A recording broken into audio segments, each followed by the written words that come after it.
દાંતા તાલુકાના વાલ્મીકી સમાજના લોકો મૃતકના અંતિમ સંસ્કાર માટે ગામમાં જગ્યા ન મળતા મૃતદેહ સાથે દાંતા મામલતદાર કચેરીએ પહોંચ્યા હતા। વાલ્મીકી સમાજના એક વ્યક્તિનું આકસ્મિક મોત થતાં ગામમાં દફન વિધિ કરવા ન મળતા પરિવારજનો મૃતદેહ લઈને મામલતદાર ઓફિસ પહોંચ્યા હતા।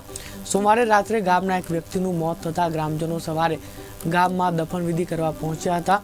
મૃતકનું નામ ગોવિંદભાઈ સોમાભાઈ મકવાણા છે, જેમને ગામમાં જગ્યા ન મળતા ગ્રામજનો પંચાયત કચેરી રજૂઆત કરવા પહોંચ્યા હતા।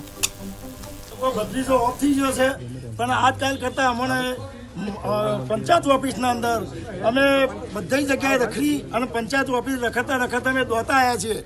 અમારું કોઈ માણસ મળી ગયું છે તો કૂતરો મળી ગયું છે, તમારા તાજગાલી મામલતદાર સાહેબના પાહણ અમારા તાજગાલી ન્યા જોઈએ। આ ન્યા નહીં મળે ત્યાં તો અમે બોડી નહીં ઉતારીએ લઈ જાય, અને આ ન્યા નહીં મળે ત્યાં તો અમે ભૂખ આત્મા ઉપર ઉતારવાના છીએ।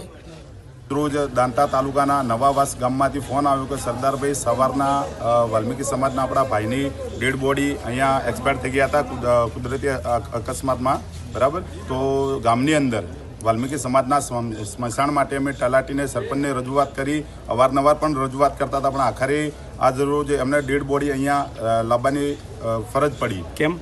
એટલે ત્યાં વાલ્મીકી સમાજના ભાઈઓના સ્મશાન નિયમ બાબતનો મોટો પ્રશ્ન છે। એટલે સરકારને અને પ્રશાસનને ગ્રામ પંચાયતને રજૂઆત વારંવાર કરવા છતાં હજી સુધી નિયમ કરવામાં આવેલ નથી। મારો સગો ભત્રીજો ઓફ થઈ ગયો છે, પણ આજકાલ કરતા અમને પંચાયત ઓફિસના અંદર અમે બધી જગ્યાએ રખડી અને પંચાયત ઓફિસ રખડતા અમે દોતા આવ્યા છીએ। અમારું કોઈ માણસ મળી ગયું છે તો કૂતરો મળી ગયું છે, તમારા તાજગાલી મામલતદાર સાહેબના પાહણ અમારા તાજગાલી ન્યા જોઈએ।